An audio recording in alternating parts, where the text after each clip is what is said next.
Bon matin à tous. Notre séance d'analyse aujourd'hui, le 28 mai 2025. Donc, comme d'habitude, on va faire notre séance d'analyse sur tout ce qui est marché Forex. On va faire un petit tour au niveau des crypto-monnaies, au niveau des indices. Avant de commencer, on va plutôt parler de l'analyse fondamentale. L'analyse fondamentale, donc automatiquement, on va parler au niveau calendrier. Bon, pour tous ceux qui participent avec nous pour la première fois, moi j'essaie d'utiliser deux calendriers économiques avec les deux participants. On a des participants français, québécois, belges. Je travaille sur les deux fuseaux, heure Canada et heure de Paris. Donc pour mieux vous orienter. Forex Factory, j'utilise la plupart du temps et investing.com. C'est ça les deux sites où on utilise notre calendrier. On parle d'aujourd'hui. Ça va être une journée assez importante. Donc, ici, ça, c'est le mercredi, le 28 mai. D'ici l'après-midi, il va y avoir des informations très importantes sur le dollar. C'est quoi l'information après? C'est la minute de la fête. La minute de la fête, ça va être à 2 heures PM. Heure de Paris, ça va être à 8 heures PM, 20 heures. Donc, automatiquement, qu'est-ce qu'on s'attend de cette information? Déjà, qu'il faut faire attention parce que ça va créer énormément de volatilité sur le marché. Donc, je ne vous conseille pas de garder des positions ou d'ouvrir des positions sur tout ce qui est dollar et de ne pas mettre de stop. Pour expliquer c'est quoi la minute Fed, et ben, tout simplement, c'est un compte rendu officiel qui est publié, je dis bien, tous les semaines après chaque réunion de la FOMC. Et ben, ça va être un document avec un résumé, que ce soit au niveau du débat, des opinions ou des considérations économiques, qui vont avoir une influence sur la décision politique monétaire. Pourquoi on va dire que ces minutes sont assez importantes?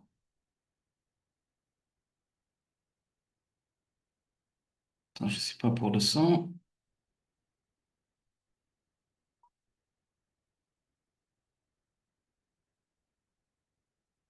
Voilà. Donc, pourquoi cette information elle est très importante? Tout d'abord, elle permet aux analystes, que ce soit des traders ou des investisseurs, d'avoir les positions réelles des membres des FOMC, anticiper les prochaines décisions des taux, savoir si la Fed elle va décider d'augmenter les taux ou bien de baisser les taux ou de les garder inchangés. Si aujourd'hui qu'on peut avoir une idée. En se basant sur quoi? En se basant sur ce qu'elle perçoit la Fed au niveau de l'inflation, au niveau de l'emploi, au niveau des croissances économiques et tout. Donc, euh, c'est quoi l'effet qu'elle peut avoir? Comme on a dit, elle peut avoir des effets sur les différents marchés, que ce soit les marchés des actions, que ce soit sur le marché de Forex, même aussi les marchés premières, comme on fait d'exemples d'analyse sur l'or et tout. Marché obligataire aussi, ça peut réagir. Tout simplement, si je on va parler plutôt du Forex. Donc, d'ici la publication aujourd'hui, s'ils décident, par exemple, qu'ils vont suggérer une hausse des taux, automatiquement, on anticipe une hausse de dollars. S'ils indiquent une pause ou une baisse du taux, automatiquement, on va anticiper une baisse de dollars. Pour l'or, en tant qu'actif refuge, c'est souvent négativement corrélé avec le dollar. Ça veut dire que si le dollar il monte, automatiquement l'or il va baisser. Si le dollar il va baisser, automatiquement l'or il va monter tout simplement. Côté indice, si la minute elle est plus restrictive, ça veut dire que les marchés ils vont craindre une hausse des taux, il va y avoir une baisse des indices.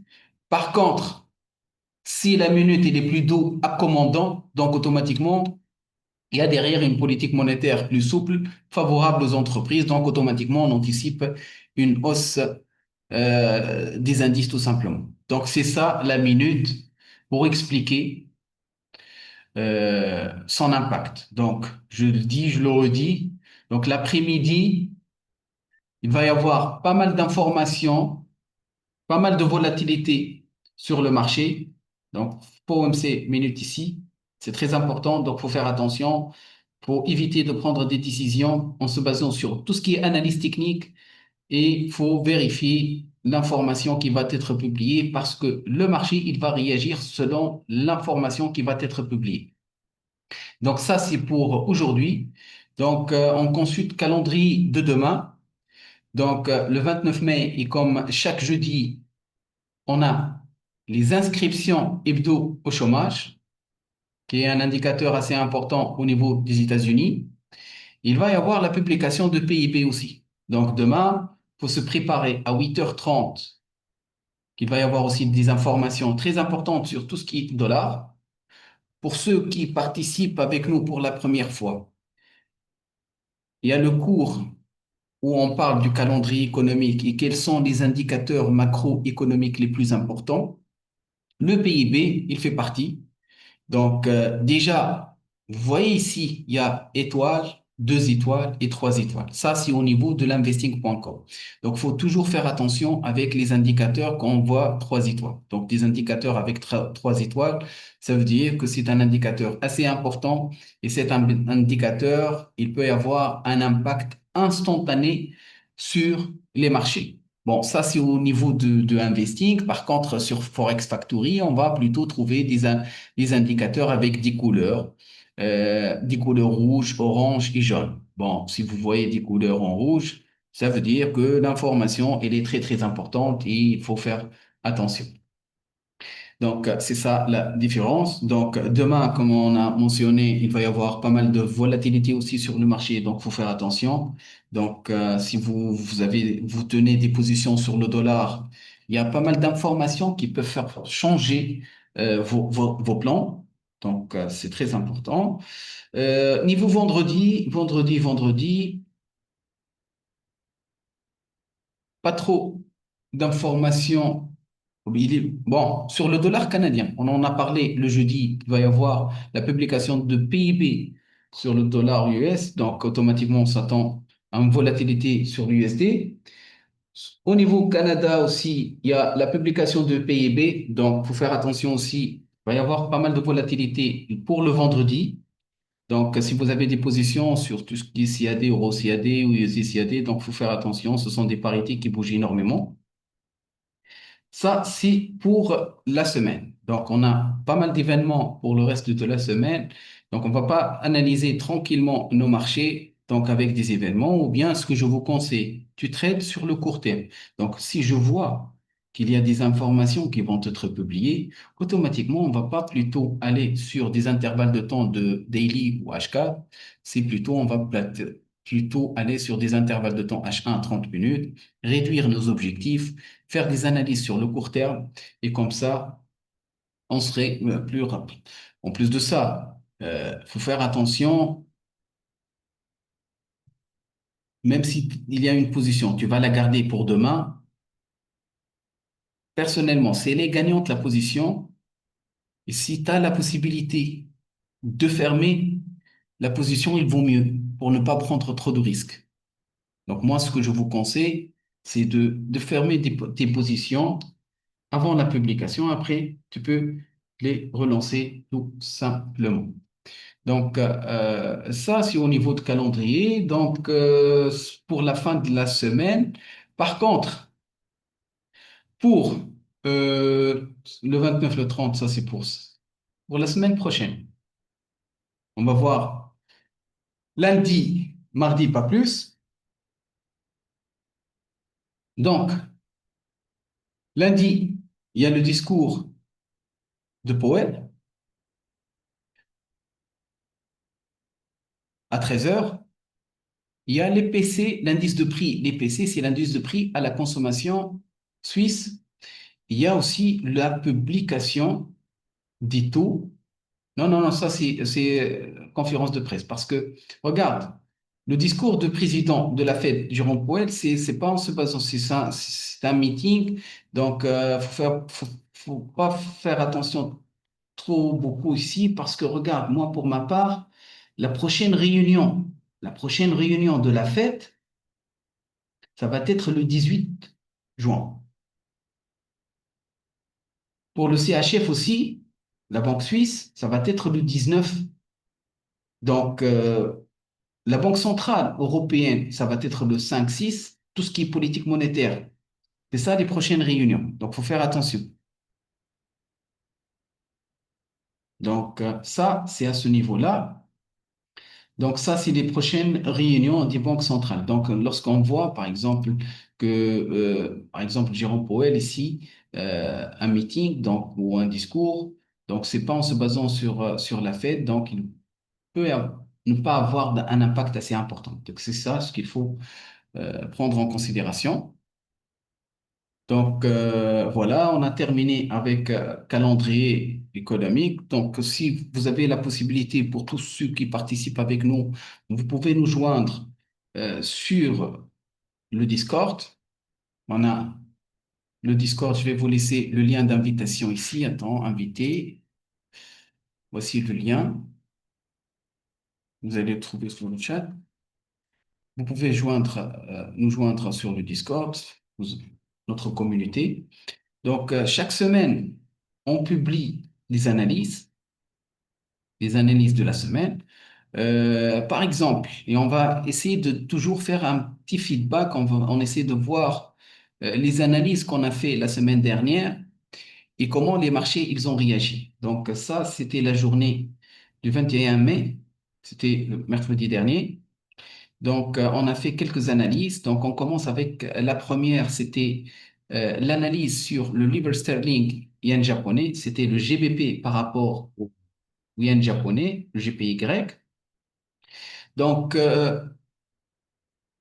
ici, je vais expliquer pourquoi on a pris cette décision. Donc, comme vous le voyez ici, la tendance, elle est plutôt baissière. Et sur cette tendance baissière, on a remarqué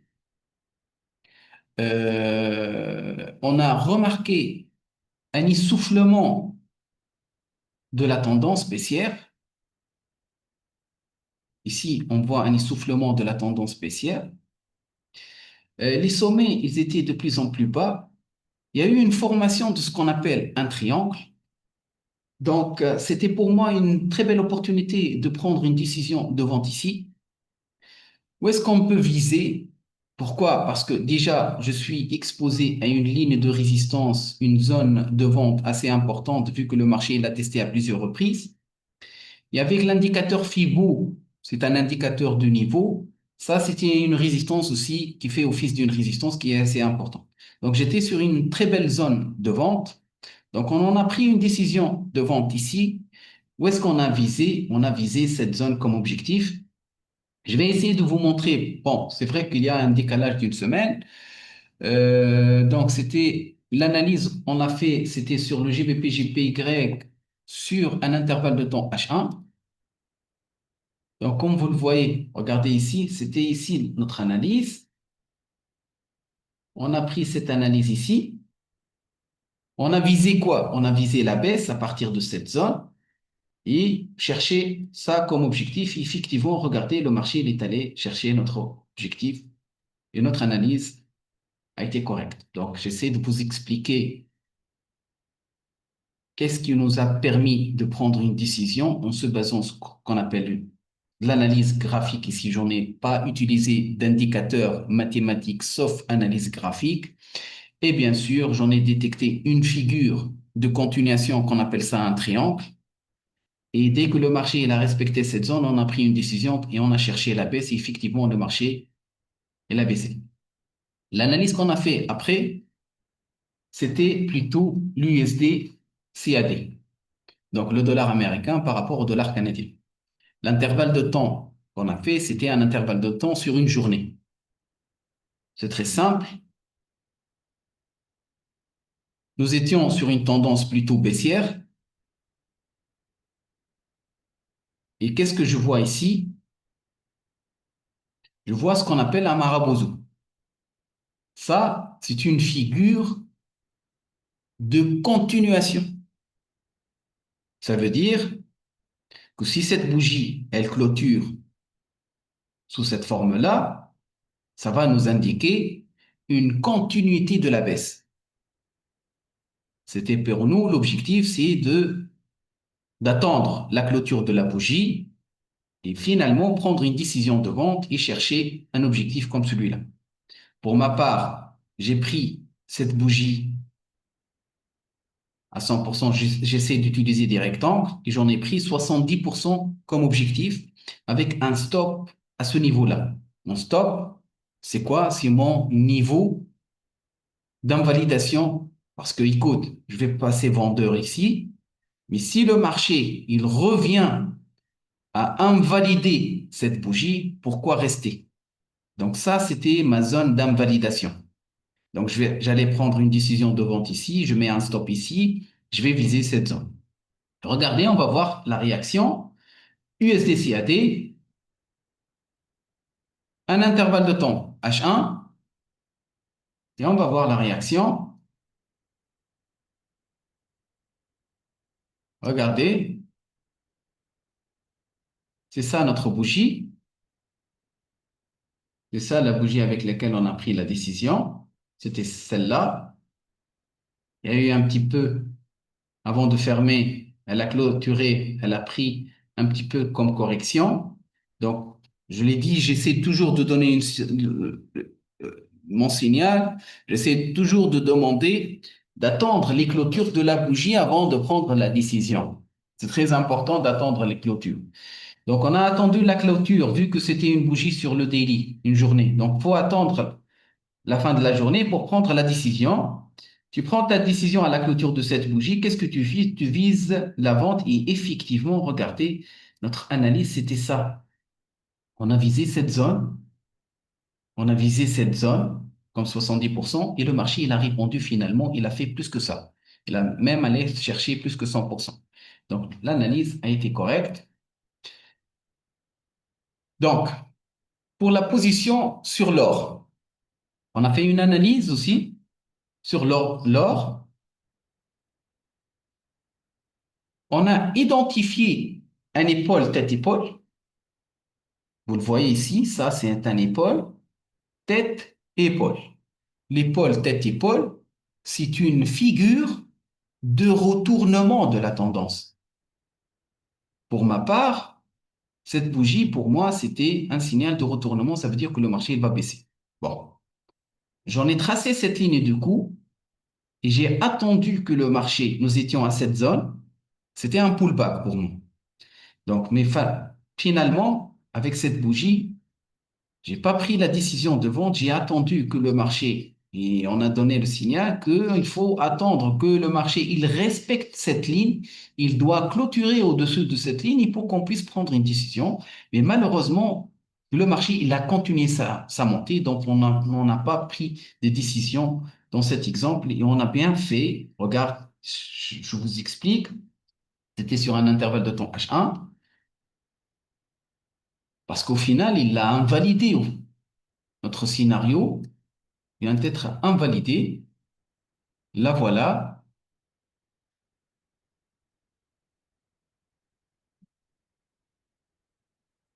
la voilà, regardez. C'était ça, l'épaule tête épaule. C'était prévu que le marché il respecte cette ligne de coût et après il va baisser. Donc il ne l'a pas respecté cette ligne de coût, il l'a franchi à la hausse. Et effectivement, on a bien fait de ne pas sortir, de ne pas entrer et regardez comment le marché il a continué sa montée. Donc, il faut attendre toujours la validation de votre scénario. Pareil aussi, au niveau, ça c'est les indices, on a analysé, et je tiens encore notre analyse sur le BTC. La semaine dernière, au cours de notre séance, le BTC il était à son plus haut. Il était à 108, 107 000. Ici, regarde, lorsque j'ai pris un imprimé écran, nous étions à 108, 916 dollars. Déjà, c'est le prix le plus haut de BTC, Bitcoin.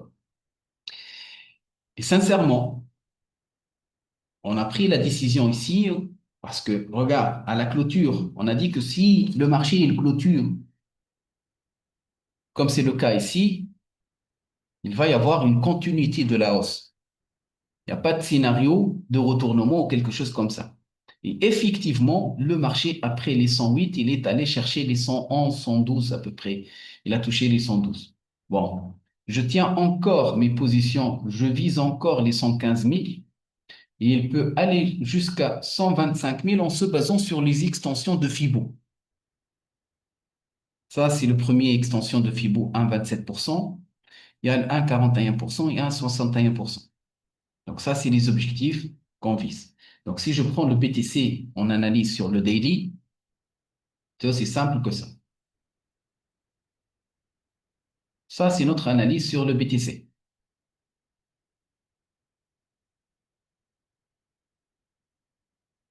Ça, c'est notre analyse sur le BTC. Le BTC, il y a eu une formation d'un double top ici. On a pris cette dernière impulsion. Il y a eu la formation de ce qu'on appelle un double top, une figure de retournement. Le marché, il a baissé. Il y a eu un retracement comme prévu, ce qu'on appelle Golden Zone ici, entre 50 et 61. Le marché, il a retracé ici, il a repris à la hausse. Donc là, maintenant, qu'est-ce qu'il est en train de faire? Il a respecté, il a commencé à monter, monter, monter. Il est en train de respecter cette zone de résistance. Après, il y a eu une cassure de cette ligne de résistance. Donc, tant qu'on est au-dessus de cette zone, on peut prendre des décisions uniquement à l'achat. Si le marché il revient à réintégrer cette zone, on peut prendre des décisions de vente. Donc, comme je vous dis, pour ceux qui participent avec nous pour la première fois, c'est plutôt dans nos analyses, j'en ai pris en considération l'analyse graphique où j'identifie les marchés, les sommets et les creux, et j'utilise FIBO en tant qu'indicateur de niveau. De préférence, je l'utilise pour les retracements lorsqu'il corrige. Ça, c'est 0,61, 0,438, 0,23. Et on a aussi ce qu'on appelle des extensions. Donc, pour notre part, Bitcoin, s'il est au-dessus des 106, donc automatiquement, on vise plutôt l'achat. Si le marché il revient au-dessous de cette zone, c'est plutôt qu'il va plutôt baisser. Mais pour le moment, il est plutôt au-dessus, donc on favorise plutôt l'achat. Ça, c'est au niveau de BTC. Donc, l'analyse pour notre part, même pour la semaine dernière, moi, personnellement, je garde mes positions à l'achat pour viser en premier lieu les 114. Faut pas oublier, il va y avoir une résistance ici. Et même si, regardez ici, même si je prends une décision d'achat, il y a un niveau que le marché il vient de tracer. Ça, c'est une zone de résistance. Faut pas mettre un TP, même si vous allez mettre un TP à cette zone, un objectif à cette zone, faut pas négliger cette zone. Ici, c'est un sommet où le marché est allé à son plus haut, il a baissé. Donc, en se basant sur tout ce qui est analyse, sur l'analyse technique, parmi les principes les plus importants, c'est l'historique. Je me base beaucoup sur l'historique, l'histoire se répète. Donc, ça, c'est le niveau de prix où il a monté le marché, il a baissé. Donc, automatiquement, il faut prendre en considération cette zone, faut prendre en considération cette zone comme objectif. Et après, si il arrive à la franchir, directement, on va garder notre TP ici. Mais par contre, si vous ouvrez une position et vous voyez que le marché il est en difficulté sur cette zone, il n'arrive pas à la franchir. Donc, il vaut mieux clôturer votre position tout simplement. Donc, ça, c'est au niveau du BTC. Le TH aussi, je commence avec les deux cryptos principaux. pour moi. Donc, la tendance, nous étions à un certain moment sur une tendance baissière et on voit il y a eu une cassure de cette tendance. Il y a eu une cassure de cette tendance. Il y a eu une impulsion. Le marché, il a commencé. Il y a eu une impulsion ici. Donc, et là, qu'est-ce que je vois? Eh bien, tout simplement, la formation de ce qu'on appelle un triangle. Eh bien, ce triangle, on appelle ça un triangle ascendant.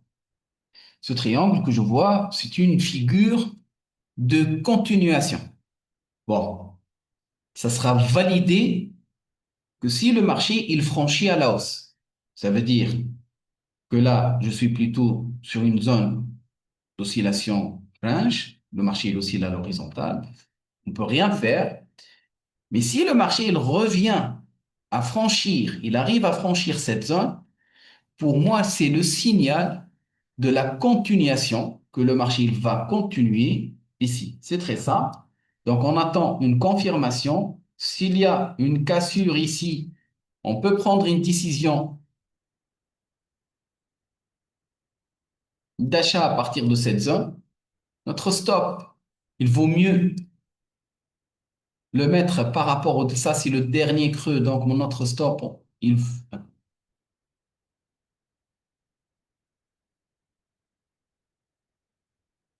vaut mieux mettre un stop ici.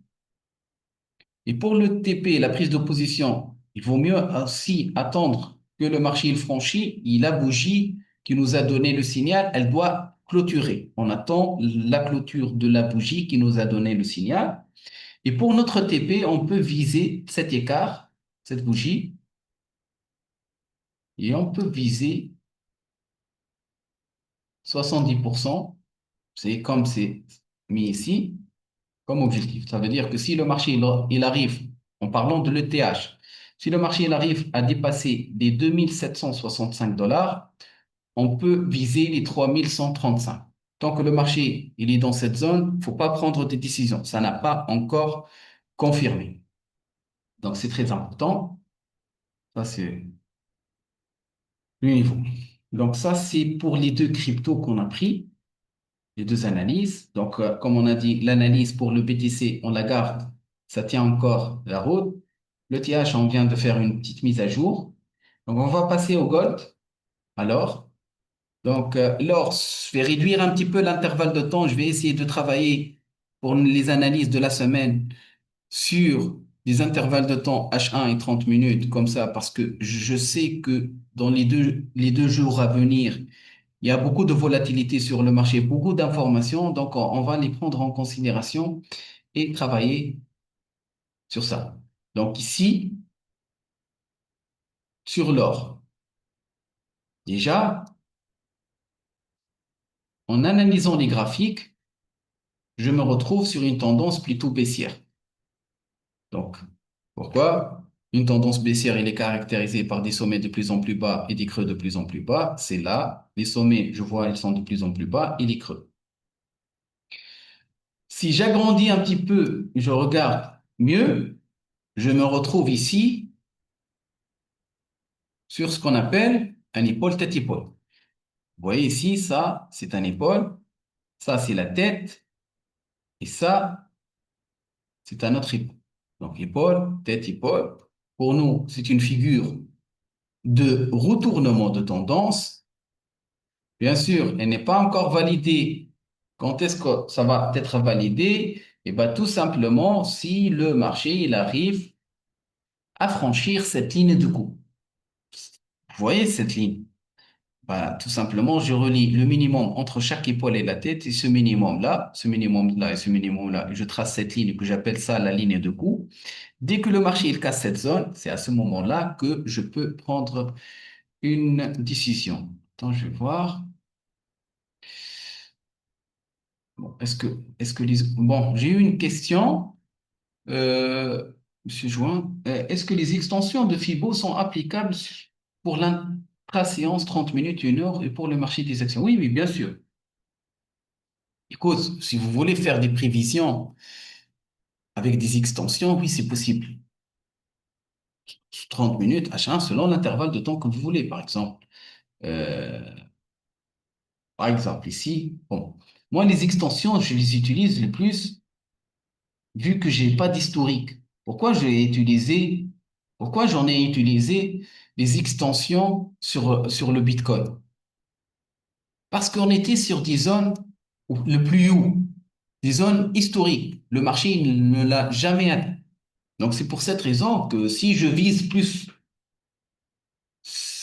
j'essaie d'utiliser les extensions de Fibo pour viser des niveaux, tout simplement. Mais par contre, soit à la normale, vous transigez, vous tradez en se basant sur l'historique, mais si vous n'avez pas d'historique, automatiquement, oui, ça va être faisable avec Fibo, tout simplement.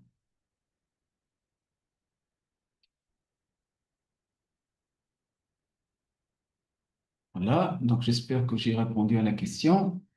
Donc ça, c'est au niveau de BTC. Donc je reviens rapidement sur l'or.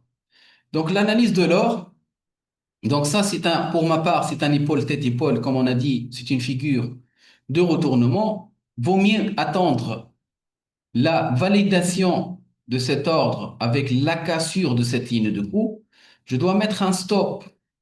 Le stop, on doit le mettre au-dessous du dernier épaule. Mon entrée, ça va être à cette zone-là. Et pour le TP, personnellement, cette zone, c'est une zone assez respectée. Donc, je dois mettre mon niveau de TP ici. Et bien sûr, faut pas oublier une chose, qu'on doit respecter notre ratio risque-récompense, notre ratio de rendement, qui doit au moins respecter les 1. Ça veut dire quoi, un ratio de rendement? Ça veut dire que lorsque j'ouvre une position, mon TP, mon objectif de gain, il doit toujours être supérieur ou égal à mon stop, mon risque de perte. C'est pas possible, c'est pas normal de prendre une position, de fixer un TP en termes de points. Par exemple, vous fixez un TP à 100 points et tu mets un stop à 200 points. C'est pas normal, par exemple, de fixer un TP à 200 dollars et tu mets un stop à 600 dollars. Donc, vous êtes prêt à perdre 600 dollars pour un petit gain de 200. C'est pas normal. Donc, le ratio, il doit toujours être supérieur ou égal à 1. Je ne vous demande pas d'avoir un ratio de 3 ou 4 ou 5. Non, non, au moins un ratio de 1. Si vous arrivez à intégrer cette méthode dans votre aide, vous allez voir que ça va s'améliorer et au niveau de rendement aussi, il y aura beaucoup de résultats. D'accord? Donc, ça, pour ma part, je respecte mon ratio. L'analyse, elle est parfaite. Je vois une figure. La tendance du fond, elle est plutôt baissière ici sur un intervalle de temps H4. Il y a une figure épaule-tête-épaule qui confirme la baisse. J'en ai un ratio ici qui respecte. Donc, tout est OK. Donc, je peux prendre cette analyse en considération. Bon, avant de continuer mes analyses, j'ai eu une remarque ou une question de la part de nos participants la dernière fois. Euh, la question, c'était, c'est quoi la différence entre les CFD et les futurs, les contrats futurs? Ben, j'ai fait une petite présentation pour vous expliquer rapidement. Rapidement, je ne vais pas me tarder sur ça. Bon, ce que, ce qu'on travaille ici sur MetaTrader, la plateforme, il faut savoir pour ceux qui participent avec nous pour la première fois, le Forex, la plupart du temps, pour quelqu'un qui débute sur le Forex, on transige sur des CFD. D'accord? On transige sur des CFD. Vous allez voir le mot CFD ici. Attends, je vais changer de plateforme pour vous montrer ça. Sur TradingView, attends, par exemple ici, vous voyez le mot. Yes. Ouais, c'est pas écrit le mot CFD. Forex, attends, Forex. Bon, il n'y a pas le mot CFD. Attends. Regardez ici. Le mot CFD. Et ben, c'est quoi un CFD? Un CFD, c'est un contrat Ça veut dire que nous, on spécule sur le prix. Et les futurs aussi, c'est un contrat. Et bien, tous les deux, ce sont des produits dérivés. Il y en a qui transigent des spots, par exemple, lorsqu'on va passer sur Interactive Broker, vous voulez acheter des actions et tout, l'action, vous l'achetez réellement. Mais moi, je peux acheter aussi les actions sous forme de CFD. Par exemple, je peux aller sur Apple ou je sais pas, faire des analyses et faire de la spéculation sous forme de CFD. Bon, moi, je vous oriente pas plutôt CFD, rester sur le Forex, c'est mieux, ou sur les marchés des métaux ou sur les marchés des indices. C'est ce que moi, je traite. Mais vous avez la possibilité aussi de transiger des CFD sur tout ce qui est marché des actions. D'accord? On a même la possibilité sur les banques, les commodities, le sucre, le coton, etc. Tu peux tout transiger, le pétrole, le gaz, etc. Comme vous le voyez, c'est ça le CFD. Donc les CFD, donc, comme je vous ai montré, euh, j'en ai fait une petite présentation. C'est quoi la différence? Vite fait. C'est quoi la différence entre un CFD et les contrats futurs? Et bien, tout simplement, un CFD, c'est un produit dérivé qui vous permet de spéculer, que ce soit sur la hausse ou bien la baisse d'un actif, que ce soit comme je viens de vous montrer, les actions, les indices, les matières premières comme l'or ou bien le forex, sans posséder le sous-jacent. C'est un produit dérivé, comme je vous dis. Donc, t'as pas besoin de posséder en réel l'actif ou quelque chose comme ça. Et ben, les futurs, et ben aussi, ce sont des contrats qui sont plutôt standardisés et négociés sur un marché organisé et qui obligent à acheter ou vendre un actif à une date future donnée. Comme les options aussi. Nous sommes limités. Regarde, le CFD, c'est un contrat qui n'a pas de limite de temps. C'est pas pareil pour les options, c'est pas pareil pour les futurs. Donc, un contrat d'option, il a une date d'échéance. Donc, la différence entre le CFD et le futur sur ce petit tableau, au niveau du CFD, il y a une flexibilité au niveau des contrats. Je peux acheter un contrat, un dixième de contrat, un centième de contrat, etc. Par contre, pour les futurs, ils sont plutôt de taille fixe. Tu peux pas acheter un demi-contrat ou quelque chose comme... Non, non, tu achètes un contrat, deux contrats, pas plus. Par contre, sur le CFD, je peux acheter un centième de contrat. Au lieu d'ouvrir un lot, je peux ouvrir ici, par exemple, pour vous montrer, je peux transiger, au lieu de lancer un ordre, vous voyez un volume, au lieu de lancer un contrat, je peux acheter 0,1 contrat. C'est un dixième de contrat. J'ai la possibilité. Je peux acheter 0,2 contrat. Je peux acheter 8 contrats, quelque chose comme ça. Donc, j'ai la possibilité. C'est pas pareil sur les futurs.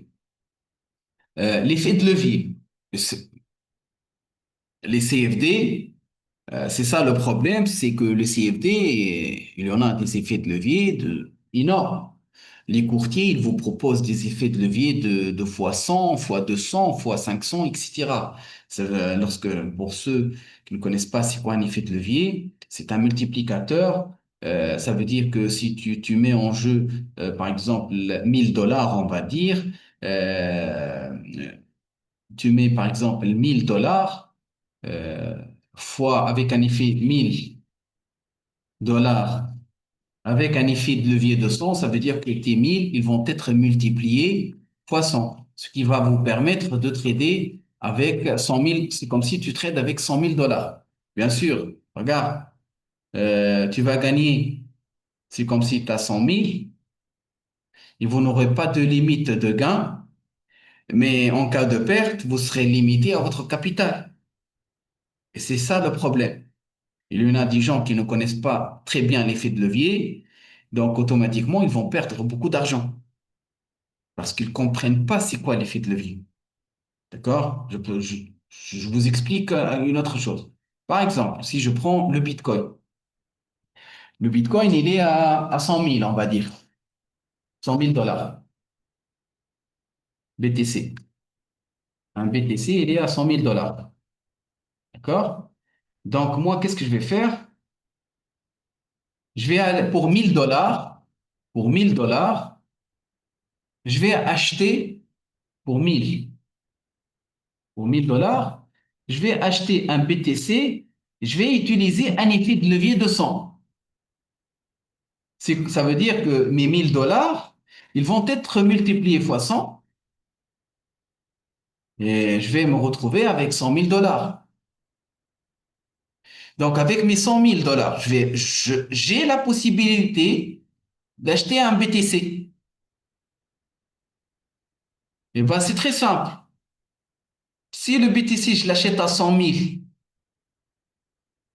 en une journée, il passe de 100 000 à 108, par exemple, je vais me retrouver avec un gain à peu près de 8 000 $. Ça veut dire que mes 1000 $, ils sont transformés en 8 000 $. Mais par contre, c'est ça le problème. Si je prends une décision et j'achète le BTC à 100 000, et le BTC, en même pas une heure, il baisse à 90 000, à 99 000, excuse, et ben, qu'est-ce qui va arriver? Et ben, tout simplement, il va y avoir une liquidation et je vais perdre les 1000 $ investis. Ça veut dire quoi, ça? Ça veut dire que lorsque j'en ai acheté pour 1000 $ un BTC, j'ai utilisé un effet de levier de 100, je me suis permis une marge de 1%. J'en ai, il y a une marge de 1% uniquement. Ça veut dire que si le marché il baisse à 1%, je vais perdre mon investissement. Et c'est ça qui rend notre trading assez difficile. C'est que vous ne laissez pas assez de marge sur votre capital. Donc, l'effet de levier, il faut faire attention. C'est très important, donc l'effet de levier. Bon, sur les futurs, l'effet de levier est modéré selon la bourse. C'est ça ce qui est différent. Mais même sur les CFD, écoute, l'effet de levier, c'est toi qui choisis. C'est toi qui choisis à la création de compte.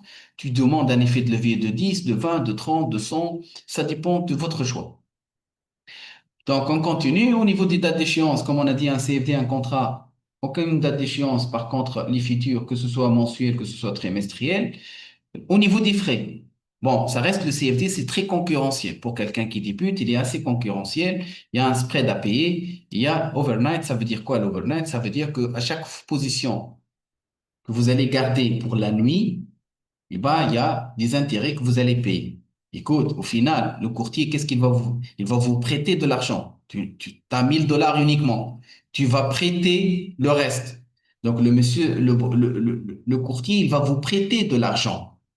Et cet argent qu'il va vous prêter, à chaque nuit que vous gardez une position, il va appliquer des swaps, des intérêts.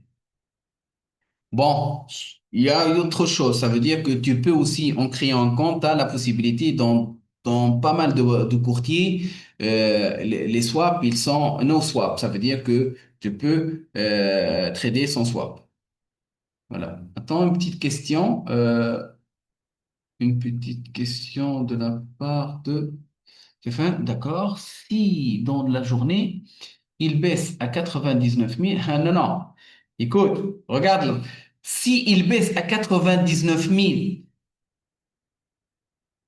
et après il remonte à 108, tu gagnes quand même non. Eh bien, il t'a liquidé, il a liquidé ta transaction.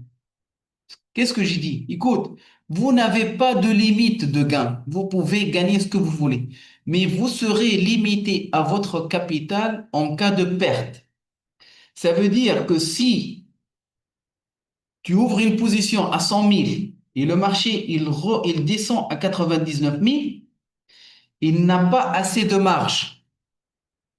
Déjà, par exemple, à 99, 200, 300, il va vous envoyer des messages appel de marge, etc. Et si tu alimentes pas ton compte, automatiquement, il va liquider la transaction.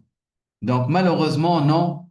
Dès qu'il arrive à moins 1000, il va clôturer tes positions, tout simplement. Donc, j'espère que j'ai répondu à la question. Donc, accès au marché facile via un courtier CFD. Par contre, et c'est ça le problème avec les futurs, c'est que ça nécessite un compte futur.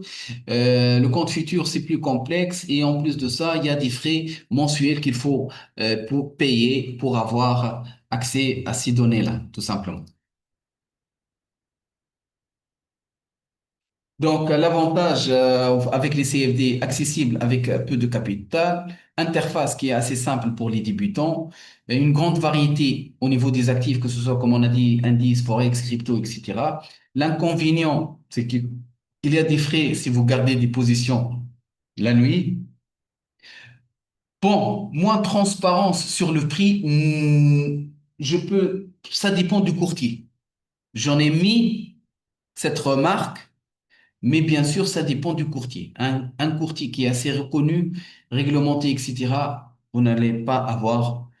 Mais par contre, si vous choisissez un courtier qui se trouve dans des paradis fiscaux, comme par exemple le Chypre, le Panama, je ne sais pas quoi, donc automatiquement, il faut s'attendre à des manipulations au niveau des marchés, des fluctuations au niveau de spread. Donc, il faut toujours faire attention sur le courtier que tu choisis sur chaque courtier, avant de déposer de l'argent, faut aller tout en bas. Vous essayez de voir ses licences et il respecte, par exemple, vous trouvez que il est réglementé par l'AMF, des autorités des marchés financiers, que ce soit au niveau du Canada, que ce soit au niveau de la France, etc. Donc, vous essayez de voir tout en bas de chaque courtier, chaque site, quelles sont ses réglementations, les licences qu'il a, etc. Même son siège social. Donc, si vous voyez un courtier en Chypre ou en, je sais pas, des zones qui un petit peu, il y a des doutes, etc., il faut faire attention, tout simplement. Au niveau des futurs, très grande liquidité, la transparence sur le prix, des coûts assez réduits pour quelqu'un qui veut faire du scalping, de trading à très très court terme. Les futurs, il n'y a pas de spread, il n'y a pas de commission. Tu entres directement en plus-value, la position, vous allez trouver. L'inconvénient, la taille du contrat est assez élevée, donc vous devez avoir besoin de plus de capital. Complexité plus importante pour débuter et l'effet de levier à manier avec prudence. Donc, pour le choix, personnellement, pour quelqu'un qui débute, qui est intéressé par le Forex, moi, je vous le conseille directement de passer sur un compte CFD, de rester sur les CFD, d'apprendre les CFD.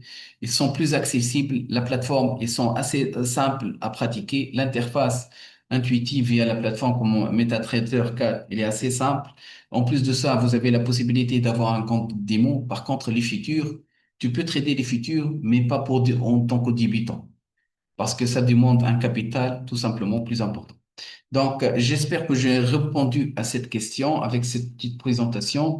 Je vais vous envoyer ça. Vous allez le trouver, cette présentation sur le Discord et sur notre site pour avoir la différence entre les CFD et les futurs. Donc, on reprend nos analyses. Ça, c'est une plateforme future. Par exemple, ça, c'est une plateforme plutôt future. Bon, TopStep, je ne sais pas si vous le connaissez. TopStep, c'est une plateforme future. Regarde, les cotations aussi, ça change. Par exemple, le Dow Jones, le Nasdaq, etc. Les noms, ça change. Par exemple, les futurs, par exemple, le Forex. Moi, je vous montre ici la parité euro-dollar. Mais par contre, ici, l'euro-dollar, il a une autre cotation. Donc, ça change les nominations des contrats tout simplement. Donc, quelqu'un qui trade le futur, donc, il, il doit apprendre à les utiliser ou bien c'est assez facile. Moi, personnellement, je trade un petit peu le gold, le Dow Jones, le Nasdaq. Donc, c'est ça les cotations qu'on voit ici tout simplement. Donc, on reprend notre analyse. Donc, ça, c'était sur le gold, on en a fait une analyse. Donc, l'euro-dollar. Donc, l'euro-dollar, personnellement, ça oscille un petit peu au niveau d'horizontal. Donc, ça, c'est la tendance haussière. Après, il y a eu une petite cassure ici. Donc, on reste sur la tendance du fond, une tendance plutôt haussière, même s'il y a eu une consolidation ici, une correction. Donc, on va voir ce niveau, si le marché le respecte ou pas. Je suis plutôt acheteur sur que ce soit sur l'euro ou tout ce qui est monnaie en relation avec le dollar. Pourquoi? Parce que j'en ai mentionné la dernière fois sur l'indice de dollar américain. L'indice de dollar, comme vous le voyez ici,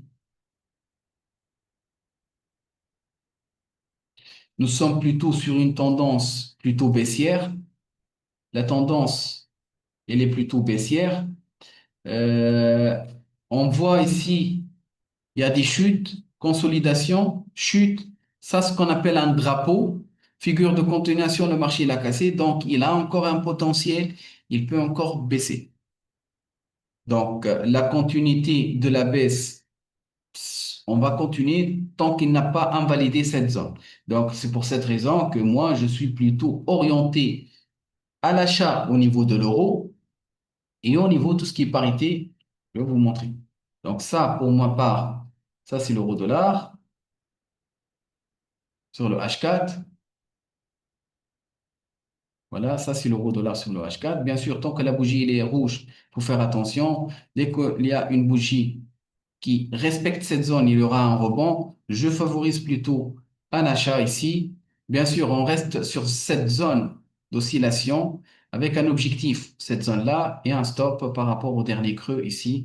Et voilà, regarde ici, on respecte, on aura un ratio à peu près de 2. Donc, mon TP à cette zone. Bien sûr, regarde, tant que je suis, comme d'habitude, je me mets dans des situations et mon plan de trading ici, c'est je suis un acheteur sur l'euro-dollar tant que je suis au-dessus de cette zone de support. Parce que ça, c'est une zone de support, c'est une zone où le marché, il l'a respecté historiquement. Et regarde, il voit ça en tant que ligne de résistance. Il y a eu une cassure, un petit pullback, hop, il a remonté. Maintenant, dès qu'il revient à cette zone historiquement, ça va reprendre à la hausse. Donc, je ne peux pas prendre une décision de vente ici tant que je suis à ce niveau de support. Donc, j'attends le rebond et je prends ma décision d'achat. Donc, la question de JC, est-ce que le marché de CFD et des futurs sont disponibles? Oui, sur Interactive Broker. Si c'est le cas, est-ce que tu as déjà utilisé? Oui, oui, oui. Écoute, eBay, c'est une plateforme qui vous donne accès à tous les produits financiers et il est connecté à toutes les places boursières au monde.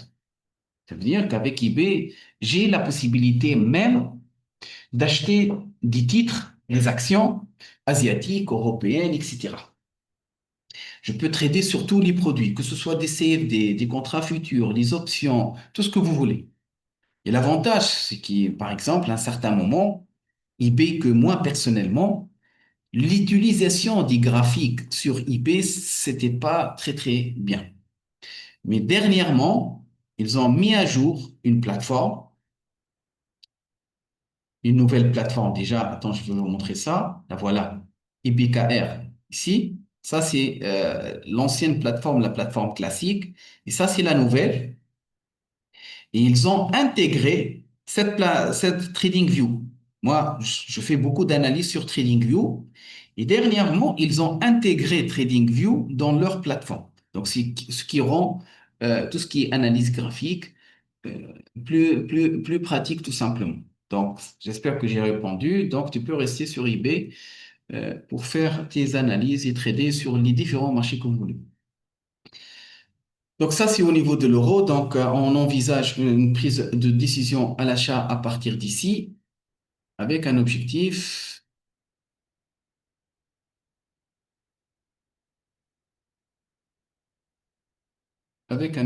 comme on a vu ici. Donc ça, c'est pour l'euro-dollar. L'USD, attends, ça c'est l'euro-dollar. Bon, bien sûr, pour essayer de diversifier, si je prends une décision d'achat sur l'euro, personnellement, on ne va pas, la position, notre position, sur le H4, c'est l'euro AOD, l'euro par rapport au dollar australien. Donc, c'est très important, il faut faire attention. Ça n'a pas encore confirmé la décision, mais je vois aussi que on a un signal de continuation ici. Je vois plutôt une formation d'un triangle ici. Regardez ici, les sommets, ils sont au même niveau. Par contre, les creux, ils sont de plus en plus hauts. Donc, il y a une formation de ce qu'on appelle un triangle. Donc, ça n'a pas encore validé. Bien sûr, il faut attendre la cassure ici. C'est le cas, regarde, on l'a transigé il y a un mois. Nous étions sur... Personnellement, si tu arrives à identifier facilement les triangles, ils sont ils ont un taux de réussite assez élevé. Ça, c'est un triangle. Les sommets, ils étaient de plus en plus bas. Par contre, les creux au même niveau. Il y a eu une cassure, hop, continuation de la baisse. Et bah, effectivement, là maintenant, je détecte un autre triangle, une cassure. Ici, s'il y aura une cassure, ça va être une continuité. Le marché, il va reprendre à la hausse. Donc, ça n'a pas encore validé, mais si dès qu'il valide, ça va être pour nous une très belle opportunité d'achat. On peut mettre un stop par rapport au dernier creux. Et comme objectif, on va viser cet écart entre le plus haut et on va prendre un TP à ce stade-là. Je peux aussi utiliser Fibo. Comment? Eh bien, tout simplement, si je veux travailler la hausse, on doit prendre en considération la tendance d'avant qui doit être baissière. Par exemple, je prends le point le plus haut et je le relie directement avec le point le plus bas. Donc, en reliant ces deux points-là, le point le plus haut, le point le plus bas, donc j'en ai pris en considération la tendance baissière pour y travailler à la hausse. Donc ici, si je prends une décision d'achat, si j'attends la cassure, donc mon TP, sincèrement, vous voyez ici, Fibo, il m'indique que cette zone, c'est une zone assez importante. Je ne peux pas mettre mon TP à cette zone en négligeant le premier niveau. Donc, on a deux niveaux à respecter, c'est ce niveau-là. Donc, il vaut mieux.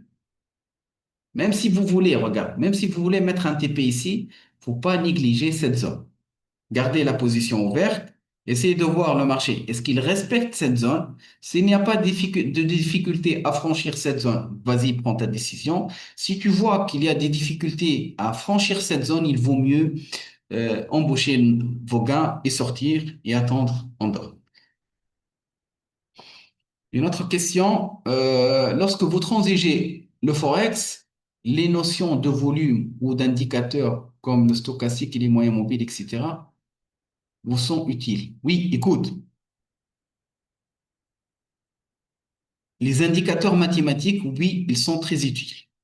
Bon, moi personnellement, j'utilise beaucoup la moyenne mobile. Je suis plutôt char. Je regarde beaucoup les graphiques. Je suis plus à l'aise au chart. Au niveau des indicateurs mathématiques, j'utilise la moyenne mobile, j'utilise plus Fibonacci, comme vous le voyez. Là, ça fait une heure que je travaille beaucoup avec Fibo. Stochastique, sincèrement, je ne l'utilise pas parce que c'est un indicateur retardé. Ça veut dire qu'il faut attendre la clôture de la bougie, il doit être décalé de 3 périodes pour prendre une décision. C'est un indicateur déjà décalé de 3 périodes. Donc, je ne l'utilise pas beaucoup. Mais par contre, les oscillateurs comme le stochastique, parce que le stochastique, c'est un oscillateur, c'est un indicateur de force. C'est comme le RSI, c'est comme le momentum, etc. Je l'utilise plus pour les divergences. Je ne sais pas si vous connaissez les divergences, mais pour détecter les retournements. Par exemple, bon, j'espère que je vais trouver une divergence. Euh, on va terminer avec ça avant. Je réponds à la question.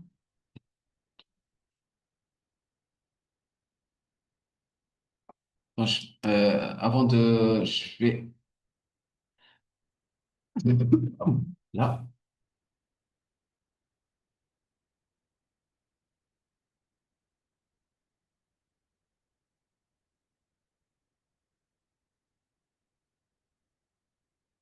Donc, par exemple, ici, on va essayer de voir cette tendance baissière. Est-ce que je vais utiliser un indicateur comme le stochastique ici? Voilà. Regarde le stochastique. Le stochastique ici, par exemple, il nous indique Vous voyez ici les paramètres. On a des paramètres 14, 1, 3. Ça dépend. On a des indicateurs, par exemple ici, attends, je donne le stochastique.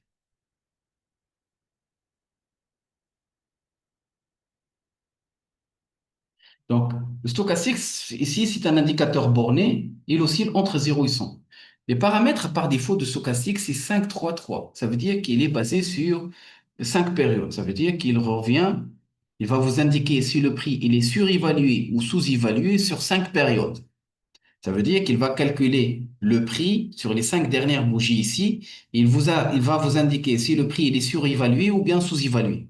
C'est ça ce qui fait le stochastique. Donc, il revient pas, il prend pas en considération. Ça veut dire que, par exemple, sur ces 5 dernières bougies, il va vous indiquer que le prix il est surévalué et qu'il peut se retrouver ou bien ici, par exemple. Ici, par exemple, regarde, il vous indique que le prix il est surévalué et dès qu'il vous donne un signal, tu peux lancer un ordre de vente. Dès qu'il franchit à la baisse la ligne 80, tu peux prendre une décision de vente. Mais personnellement, c'est un petit peu risqué de prendre une décision parce que la tendance du fond, il est plutôt haussière. Donc, si vous voulez l'utiliser, au moins, essayez euh, de faire de l'analyse graphique et de confirmer ça avec l'analyse mathématique, tout simplement. C'est ça ce que je vous conseille, tout simplement. Donc, merci encore pour votre présence et à la séance prochaine. Bye bye.